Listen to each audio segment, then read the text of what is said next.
The December cold cut through Manhattan's streets like a sharp blade, and the first snowflakes began dancing under the golden streetlights.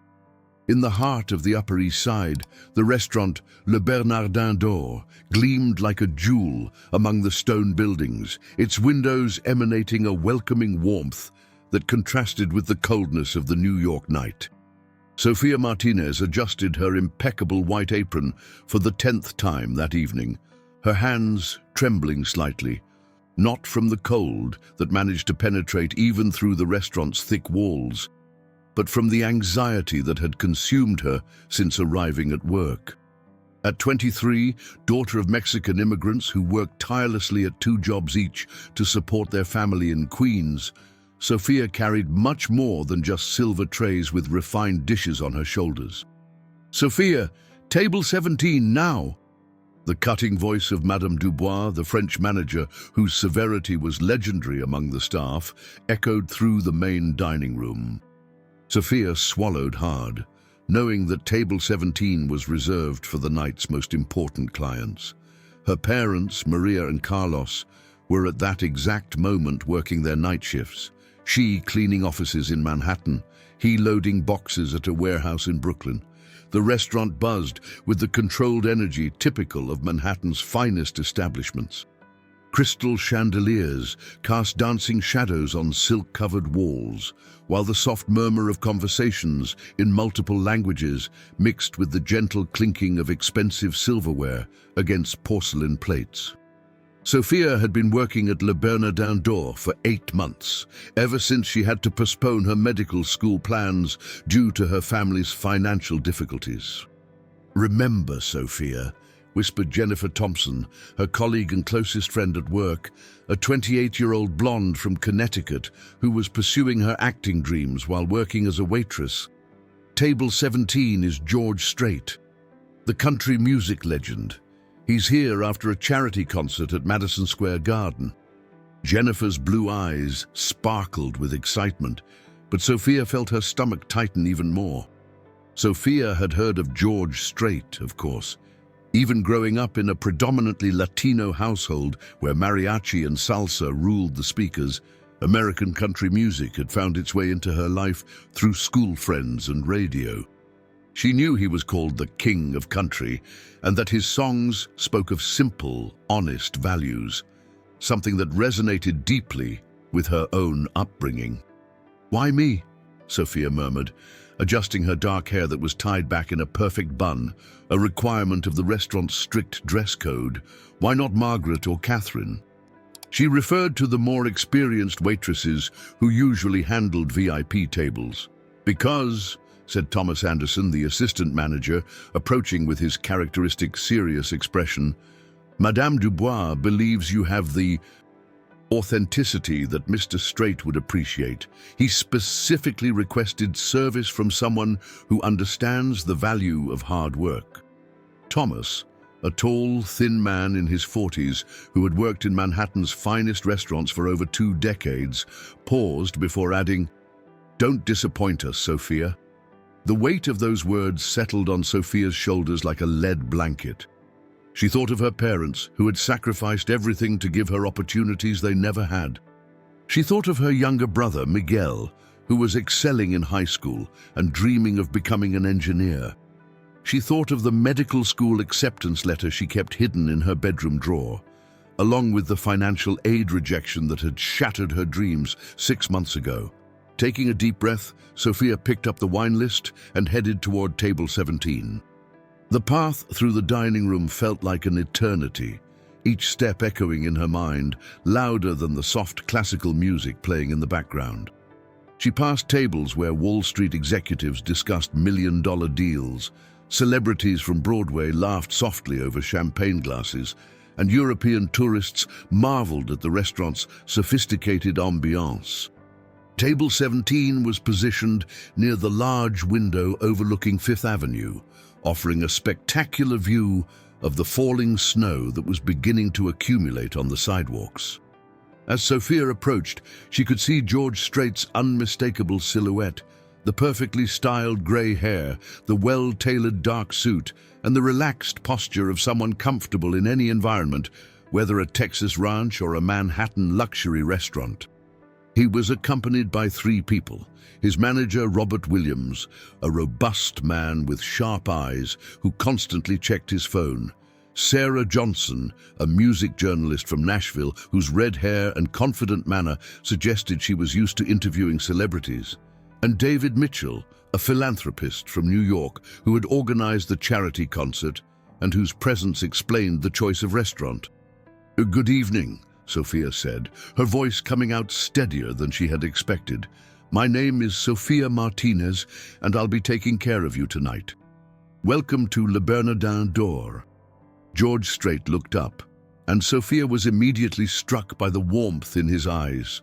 There was no trace of arrogance or impatience that she often encountered with VIP clients. Instead, there was a genuine kindness that immediately put her at ease. "Thank you, Sophia," he said, his Texas accent soft but unmistakable. "I heard this place serves the best wine selection in the city. What would you recommend for someone who usually prefers beer but wants to try something special tonight?" The question surprised Sophia. Most VIP clients simply ordered without consulting the staff, treating waiters as invisible. But George Strait seemed genuinely interested in her opinion, looking at her with the same attention he would give an old friend. "Well, sir," Sophia began, feeling more confident, "if you enjoy simpler flavors but want something sophisticated, I'd recommend our 2015 Bordeaux. It has the complexity of a fine wine but maintains an accessibility that won't overwhelm the palate." She paused, realizing she was speaking with more technical knowledge than usual. "My father always says good wine is like good music. It should make you feel at home, no matter how sophisticated it is." George Strait smiled broadly, and Sophia noticed the other table occupants also seemed impressed.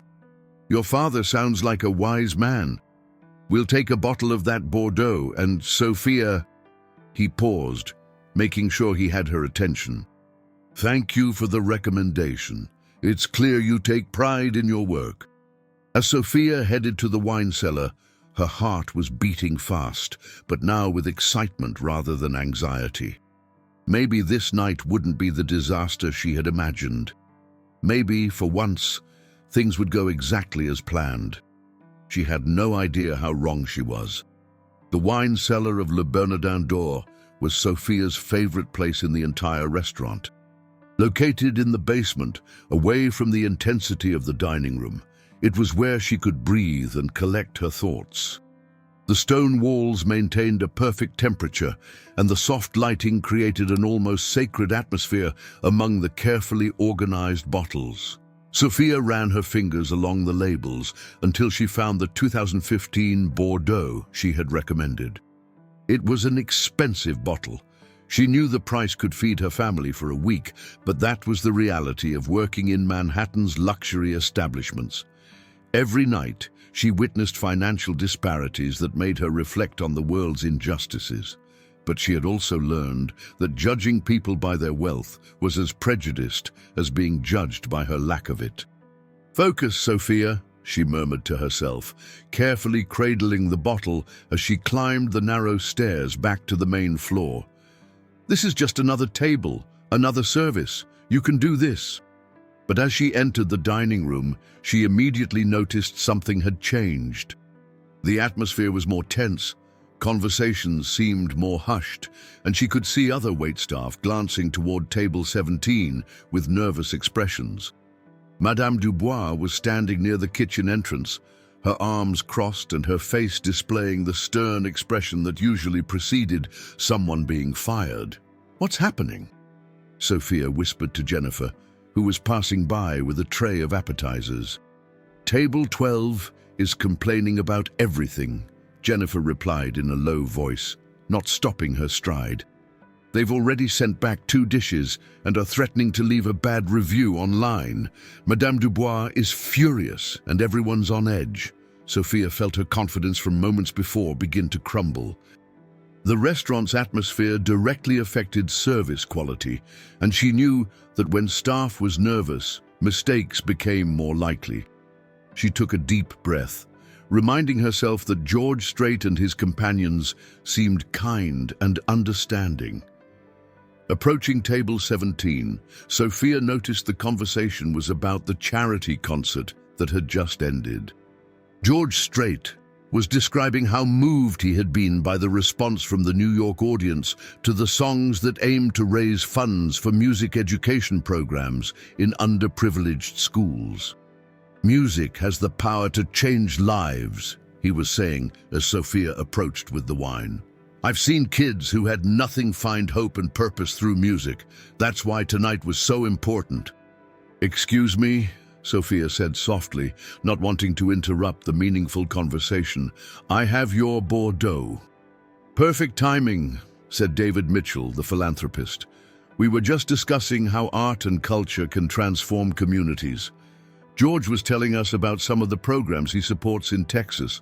Sophia began the wine service ritual she had practiced hundreds of times. She showed the label to George Strait, who nodded approvingly, then carefully removed the cork with the professional corkscrew that was part of her equipment. The cork came out perfectly, and she placed it beside his glass for inspection. "The wine should breathe for a moment," Sophia explained, beginning to pour a small amount for tasting. "This Bordeaux has..." It was at that exact moment that everything went wrong. Marcus Thompson, another waiter who was known for his clumsiness but had been kept on staff because of his father's connections, was passing behind Sophia carrying a tray of flambéed dishes. As he attempted to maneuver around a chair that a client had pushed back from table 16, Marcus stumbled slightly, his elbow hitting Sophia's back just as she was pouring the wine.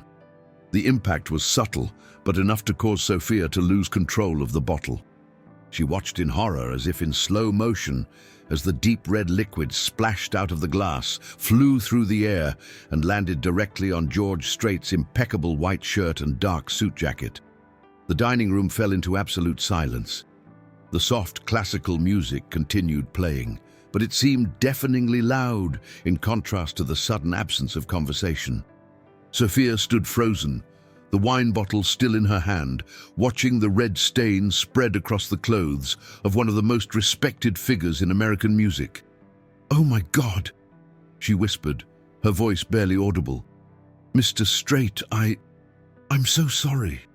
The silence stretched for what felt like an eternity.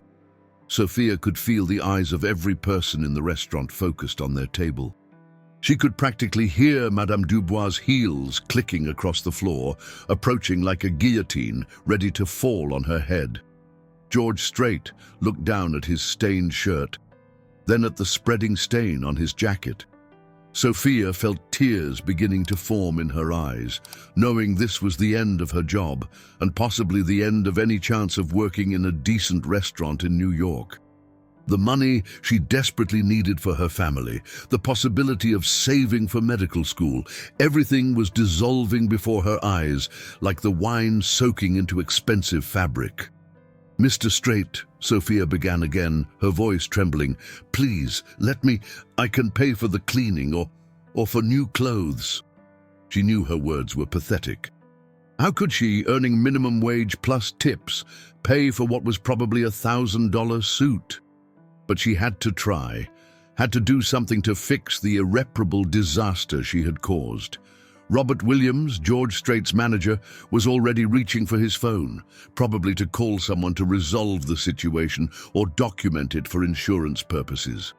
Sarah Johnson, the journalist, looked like she was mentally composing the article she would write about the incident. David Mitchell appeared uncomfortable, clearly calculating how this would affect his reputation as the host who had brought George Strait to the restaurant. Madame Dubois reached the table, her face red with fury and embarrassment. "Mr. Strait, I sincerely apologize for this completely unacceptable incident. Sophia will be immediately..." "Wait." George Strait's voice was calm, but firm, cutting through Madame Dubois' words. "Just wait a minute."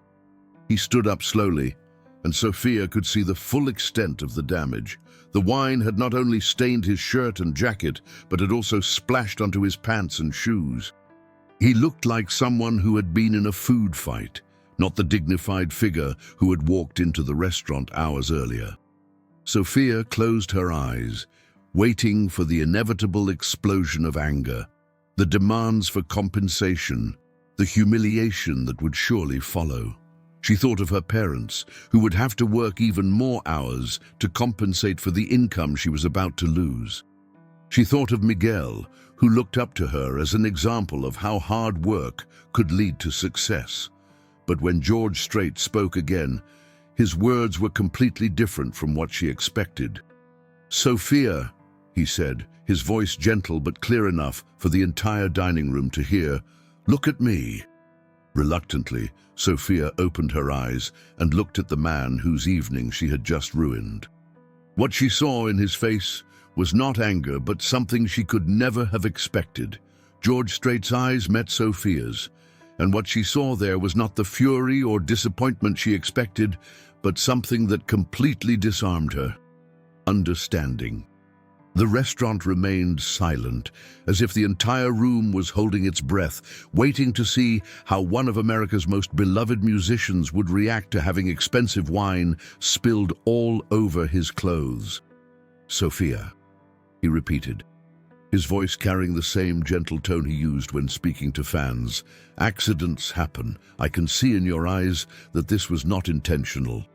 Madame Dubois stepped forward, her face still flushed with embarrassment and anger. "Mr. Strait, please allow me to rectify this situation immediately. Sophia will be dismissed, and we will, of course, cover all cleaning and replacement costs for your clothing. This is absolutely unacceptable and does not represent the standards of—" "Ma'am," George Strait interrupted, raising his hand in a polite but firm gesture, "with all due respect, I can handle this situation myself." He turned back to Sophia, who was still trembling, the wine bottle clutched in her hands like a lifeline. "Sophia, tell me something. How long have you been working here?" The question caught Sophia off guard. Through her tears, she managed to answer, "8 months, sir." "And before this happened, were you nervous about serving my table?" Sophia nodded, unable to speak. Her throat felt tight, and she could feel the tears threatening to spill over. "I thought so," George Strait said with a slight smile. "You know, in my 40-plus years in the music business, I've learned something important. Pressure can make people do things they normally wouldn't do. The same pressure that makes a musician forget lyrics in front of thousands of people can make a dedicated waitress spill wine on a customer's clothes." He began unbuttoning his stained jacket, and Sophia noticed that despite the wine covering his clothes, he moved with the same calm dignity he had shown all evening. "My mama always told me that you can judge a person's character not by their mistakes, but by how they react to making them.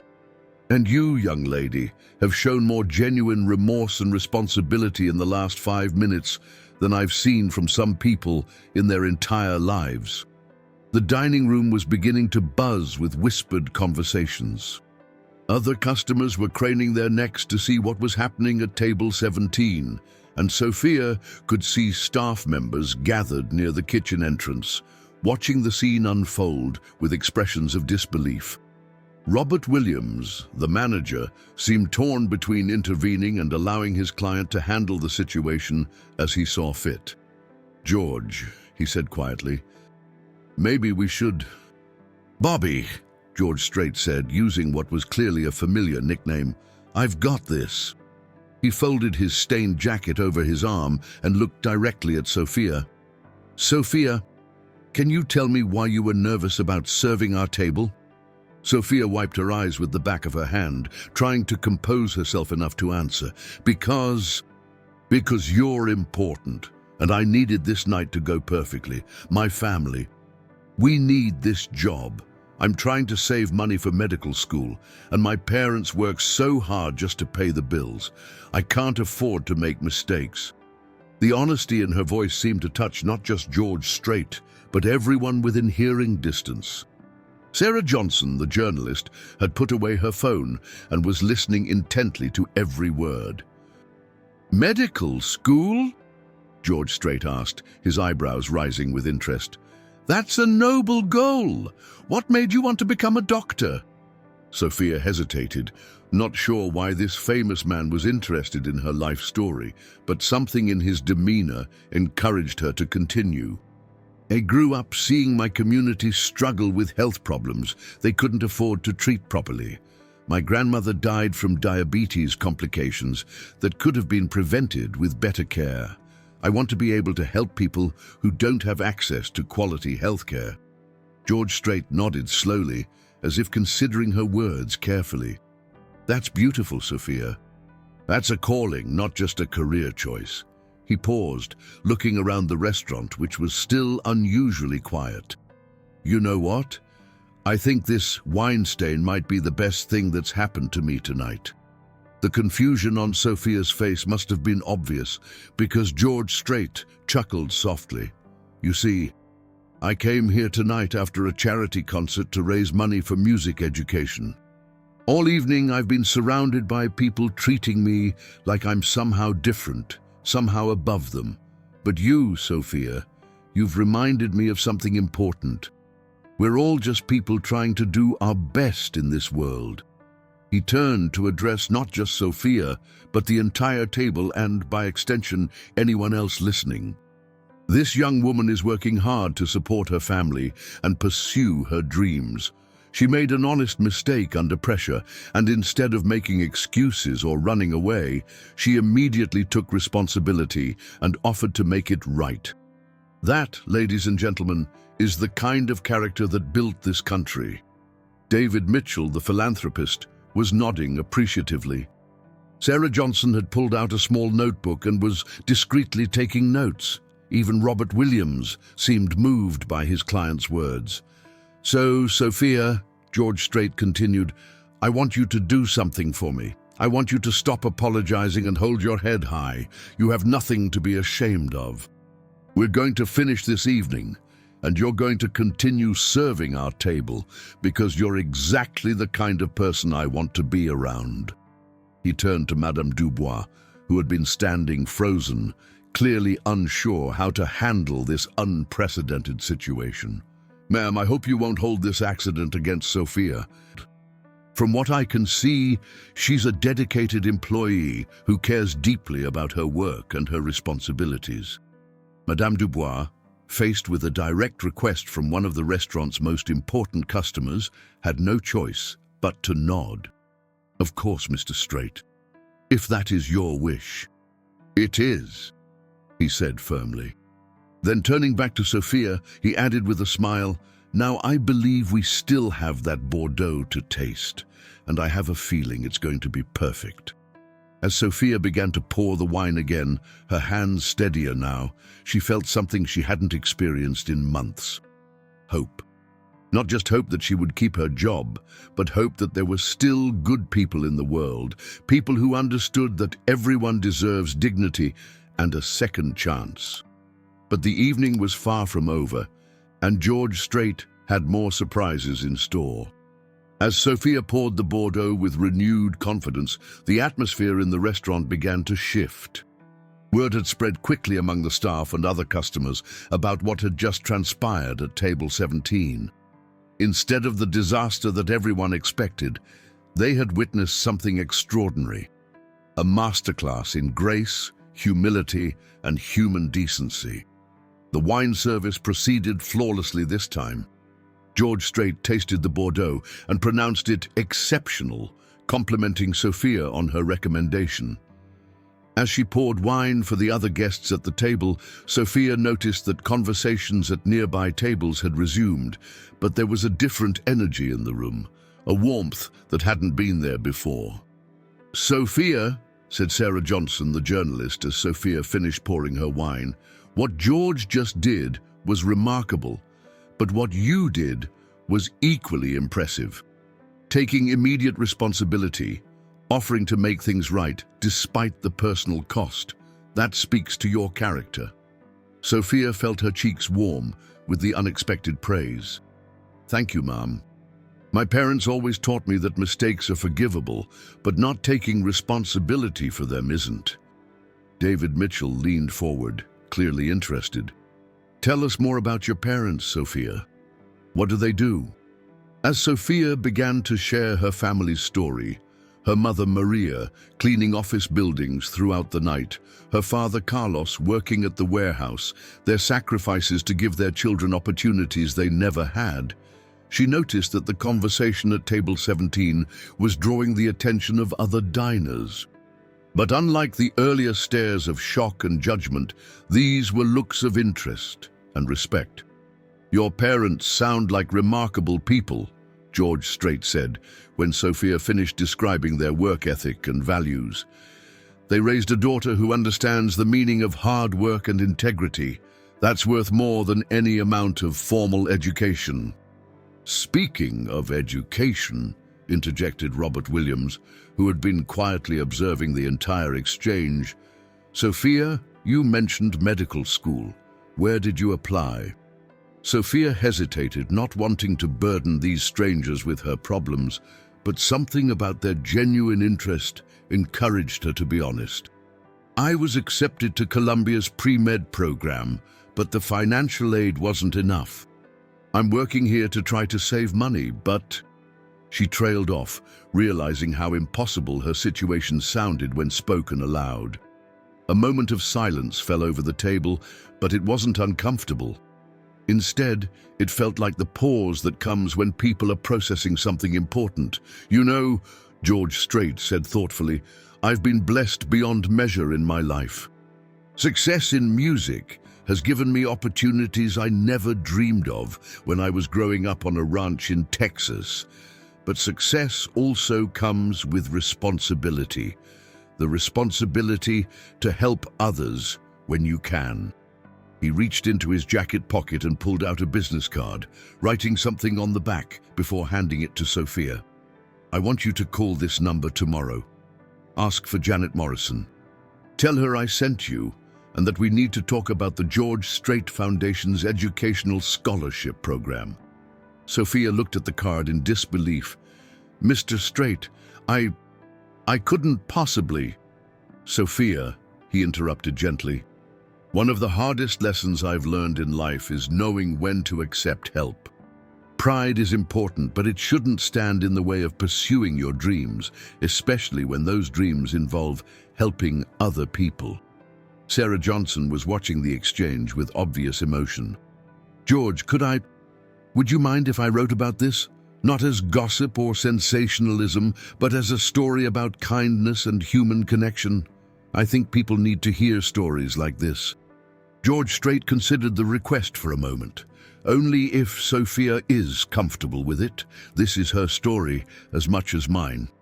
Sophia looked around the table at these strangers who had become, in the span of a few hours, something like guardian angels. If it might help other people in similar situations, then yes. It was at that moment that something magical began to happen. At the table next to them, an elderly couple had been listening to the conversation. The man, distinguished with silver hair and an expensive suit, stood up and walked over to table 17. "Excuse me," he said, addressing Sophia directly. "I couldn't help but overhear your conversation. I'm Dr. Jonathan Bradford, and I'm on the admissions board at Columbia's medical school." He paused, smiling warmly. "I'd like to give you my card as well. Call me next week." Sophia stared at the second business card in her hand, feeling as if she was in a dream. But the surprises weren't over. A woman from another table approached, a well-dressed Latina who had been dining with what appeared to be business colleagues. "Perdón," she said, mixing Spanish and English naturally. "I'm Carmen Rodriguez, and I run a non-profit that provides scholarships for Latina students pursuing careers in medicine. I'd love to talk with you about our program." And then something unprecedented happened. As if moved by an invisible force, other diners began to stand up throughout the restaurant. They weren't approaching the table, but they were applauding. Slowly at first, then with growing enthusiasm, the entire dining room erupted in spontaneous applause. Sophia looked around in amazement. The stern businessman from table 12, who had been complaining all evening, was clapping with tears in his eyes. The young couple near the window who had been arguing earlier were now standing together, applauding with genuine smiles. Even the waitstaff had emerged from the kitchen to join in the ovation.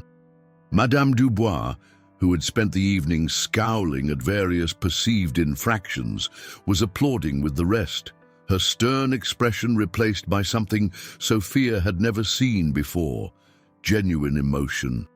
"What?" Sophia whispered to George Strait. "What is happening?" George Strait stood up, wine stains and all, and began applauding as well, not for himself, but for Sophia. "What's happening?" he said, his voice carrying over the applause, "is that sometimes, in a world that can feel cold and divided, people get reminded of what really matters. Kindness, integrity, hard work, and the courage to pursue your dreams despite obstacles."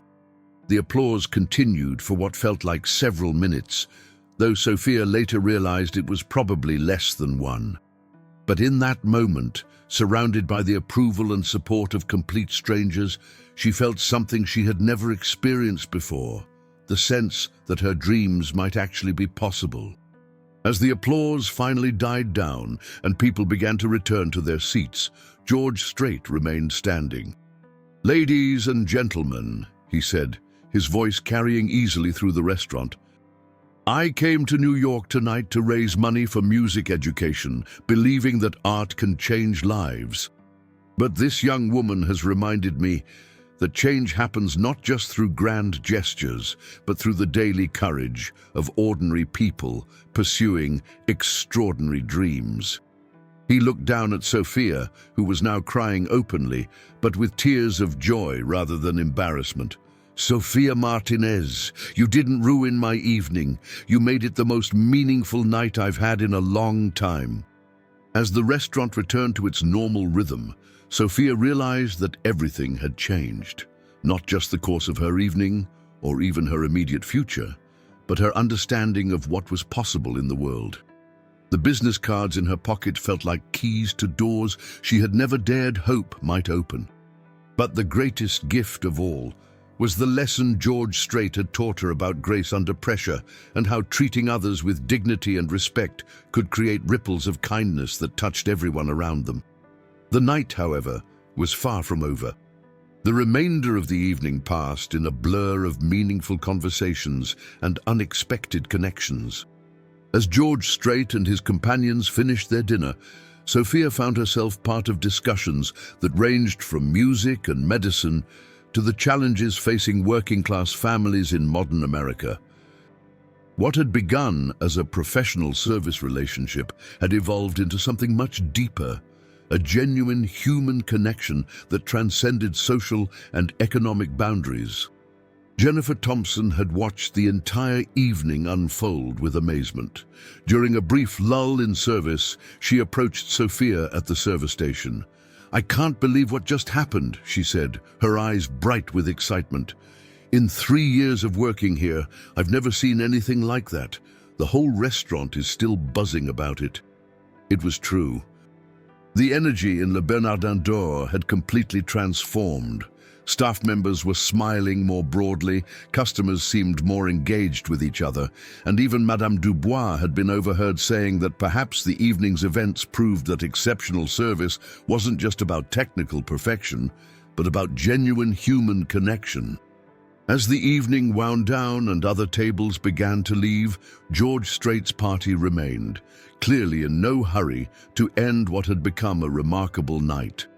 The conversation had turned to the future, not just Sophia's future, but the broader question of how successful people could use their influence to create opportunities for others.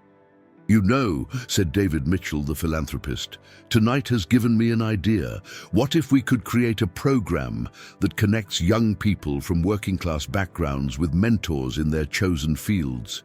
Not just financial support, but ongoing guidance and networking opportunities." Sarah Johnson looked up from the notes she had been taking throughout the evening. "That's exactly the kind of initiative that could make a real difference, and Sophia's story could be the perfect way to launch it," showing how one moment of human kindness can open doors that seemed permanently closed. Robert Williams, who had initially seemed the most concerned about the wine incident, was now fully engaged in the conversation. "George, your foundation already has the infrastructure to support something like this. We could start with a pilot program and see how it develops." But George Strait's attention was focused on Sophia, who had been quietly listening to these discussions of programs and foundations and initiatives that seemed almost too good to be true. "Sophia," he said, "what do you think? Would you be willing to be part of something like this? Not just as a recipient, but as a spokesperson for other young people facing similar challenges." Sophia looked around the table at these successful, powerful people who were discussing changing their philanthropy based on meeting her. It felt surreal, but the sincerity in their voices was unmistakable. "Mr. Strait," she said carefully, "I'm honored that you would consider me for something like that, but I have to ask, is this real? Tomorrow morning, will you still remember the waitress who spilled wine on your shirt? Or will this just be a nice story you tell at parties?" The question hung in the air for a moment, and Sophia worried she had been too direct, too skeptical. But George Strait's response immediately put her fears to rest. "Sophia," he said, his voice serious but warm, "I've been in the public eye for over 40 years. I've met thousands of people, attended countless events, and heard more hard luck stories than I can count. But every so often, you meet someone who reminds you why you got into this business in the first place, to touch people's lives in a meaningful way." He paused, looking directly into her eyes. What happened tonight wasn't just about spilled wine, or even about kindness. It was about recognizing potential and refusing to let circumstances define what's possible. "You have something special, Sophia, not just intelligence or determination, but the kind of authenticity that makes people want to be better versions of themselves." Sarah Johnson closed her notebook and leaned forward. "Sophia, I've been covering human interest stories for 15 years, and I can tell you that George means every word he's saying. This isn't charity or pity, it's recognition of your worth and potential." As the conversation continued, Sophia learned more about the George Strait Foundation and its work in education and community development. She discovered that Dr. Jonathan Bradford, the Columbia Admissions Board member, had actually been instrumental in creating need-based scholarship programs. Carmen Rodriguez, the Latina nonprofit director, had helped dozens of young women navigate the path from working-class backgrounds to medical careers. "The beautiful thing about tonight," Dr. Bradford observed, "is that it proves something I've always believed. Talent and determination exist everywhere, but opportunity doesn't. When we create pathways for people like Sophia, we don't just change individual lives, we strengthen entire communities." As the evening finally wound to a close, George Strait stood up to leave.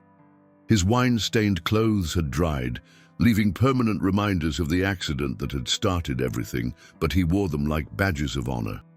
"Sophia," he said, "I want you to make me a promise. When you become Dr. Sophia Martinez, and notice I said when, not if, I want you to remember this night, not because of what I did, but because of what you did. You turned what could have been a humiliating mistake into a moment of genuine human connection. That's a gift, and it's going to serve you well in medicine." He reached into his wallet and pulled out several bills, far more than the cost of the wine he had ordered. But instead of placing them on the table as a tip, he handed them directly to Sophia. "This isn't a tip," he said quietly. "This is a contribution to the Dr. Sophia Martinez Educational Fund. Consider it the first deposit." Sophia looked at the money in her hands, enough to cover 2 months of her family's groceries, and felt tears welling up again. "Mr. Strait, this is too much." "Sophia," he interrupted gently, "learning to accept help gracefully is part of growing up. Let people invest in your future. You're worth it." As George Strait's party prepared to leave, they exchanged contact information with Sophia, each person reiterating their commitment to following up on the promises made that evening. Sarah Johnson promised to send Sophia a draft of the article before publication. Dr. Bradford scheduled a meeting for the following week. Carmen Rodriguez invited Sophia to attend a scholarship workshop the next month. But perhaps the most meaningful moment came when George Strait was putting on his coat. He turned to Sophia one final time and said, "You know, I've had my shirt stained by a lot of things over the years. Barbecue sauce at county fairs, sweat from hot stage lights, even tears from emotional moments. But this wine stain..." He gestured to his shirt with a smile. "This one's going to be my favorite story to tell." As the group moved toward the exit, something extraordinary happened once more. The remaining diners in the restaurant, about 30 people, began to stand up again. But this time, instead of applauding, they began to approach Sophia one by one. The elderly businessman from table 12, who had been so difficult earlier in the evening, was the first. "Young lady," he said, his voice gruff but sincere, "I own 3 restaurants in the city. If you ever need a job with better hours or pay while you're in school, here's my card." He pressed a business card into her hand. "What I witnessed tonight reminded me why I got into the hospitality business, to create spaces where human connections happen." Next came the young couple who had been arguing earlier. The woman, a petite blonde with kind eyes, stepped forward. "I'm Dr. Emily Watson," she said. "I just finished my residency at Mount Sinai. If you need someone to help you navigate the medical school application process or just want advice about the journey, please call me." She handed Sophia another card. "Tonight reminded my husband and me that we have so much to be grateful for, and we want to pay it forward." One by one, the remaining customers approached Sophia with offers of help, encouragement, or simply words of support. A Wall Street executive offered to help with financial planning for her education. A Broadway actress promised to introduce her to a scholarship program for aspiring doctors who wanted to work in underserved communities. An elderly woman who had been dining alone simply hugged Sophia and whispered, "Mija, you reminded an old lady that there are still good people in this world." Madame Dubois, who had watched this unprecedented scene with growing amazement, finally approached Sophia as the last customer left. "Sophia," she said, her usually stern voice unusually soft, "in 30 years of restaurant management, I have never seen anything like what happened tonight. You have shown me that sometimes the most important service we provide is not perfect technique, but genuine humanity." She paused, seeming to struggle with words that didn't come easily to her. "I owe you an apology. I was ready to dismiss you for an accident, without considering your character or your circumstances. That would have been a grave mistake, not just for you, but for this restaurant and everyone who works here." Thomas Anderson, the assistant manager, who had been watching from a respectful distance, stepped forward. "Sophia, I'd like to discuss adjusting your schedule to better accommodate your studies and perhaps increasing your hourly wage. Tonight proved that our staff's personal growth and success reflects well on the entire establishment." As the restaurant finally emptied except for the closing staff, Sophia found herself in the employee break room, staring at a collection of business cards, phone numbers, and opportunities that seemed impossible just hours earlier. Jennifer sat beside her, both of them still trying to process what had happened. "You know what the most incredible part is?" Jennifer said, breaking the contemplative silence. "It wasn't just that George Strait was kind to you. It was that his kindness reminded everyone else in that room to be kind too. It was like watching compassion spread from person to person." Sophia nodded, turning over the business card from the George Strait Foundation in her hands. "My mother always says that God works in mysterious ways. She says that sometimes what looks like the worst thing that could happen turns out to be exactly what needed to happen." As they prepared to leave for the night, Sophia's phone buzzed with a text message from her mother. "Mija, how was work tonight? I'm praying your shift went well." Sophia stared at the message for a long moment, trying to figure out how to explain that her shift had been the most life-changing night of her existence. Finally, she typed back, "Mommy, I have a story to tell you that you're not going to believe. But first, I need to tell you that I love you and Papa more than anything, and that everything you've sacrificed for Miguel and me is about to pay off in ways we never imagined." 3 weeks later, Sophia Martinez was sitting in Dr. Jonathan Bradford's office at Columbia University, signing paperwork for a full scholarship that combined funding from the Strait Foundation, Carmen Rodriguez's non-profit, and a new program that David Mitchell had established based on their conversation that night at Le Bernardin d'Or. The article that Sarah Johnson wrote, titled "The Accident That Changed Everything: How Spilled Wine Became a Lesson in Human Grace," had been published in several major publications and had generated hundreds of responses from readers who wanted to contribute to Sophia's education fund or establish similar programs in their communities. But perhaps the most meaningful response had come from George Strait himself, who had called Sophia personally the day after the article was published. "Sophia," he had said, his voice warm with pride, "I just wanted you to know that wine stain is still on my shirt. I had it framed instead of cleaned.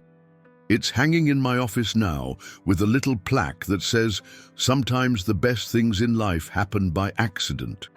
6 months later, Sophia was thriving in her pre-med courses at Columbia, working part-time at a clinic in Queens that served primarily Spanish-speaking patients, and speaking regularly at events for the foundation that had grown out of that night at Le Bernardin d'Or.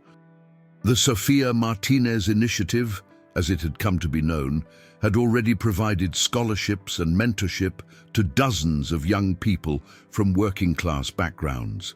Her parents had been able to reduce their working hours, and Miguel was excelling in high school with dreams of engineering that no longer seemed impossible. The family had moved to a better apartment in a safer neighborhood, but they still gathered every Sunday for dinner, where Sophia would share stories about her studies and her growing network of mentors and friends. But the most treasured possession in their new home was a framed photograph that sat on the mantelpiece. A picture that Sarah Johnson had taken that night at Le Bernardin d'Or, showing Sophia and George Strait shaking hands, both of them smiling broadly, with the wine stain clearly visible on his shirt.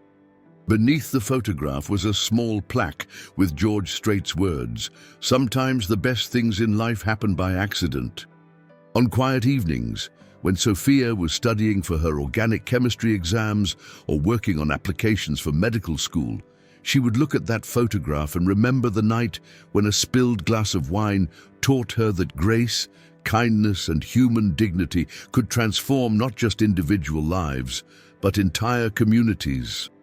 She would remember George Strait's lesson about accepting help gracefully, and she would think about the doctor she was going to become, someone who would treat every patient, regardless of their circumstances, with the same dignity and respect that had been shown to her on the night that changed everything.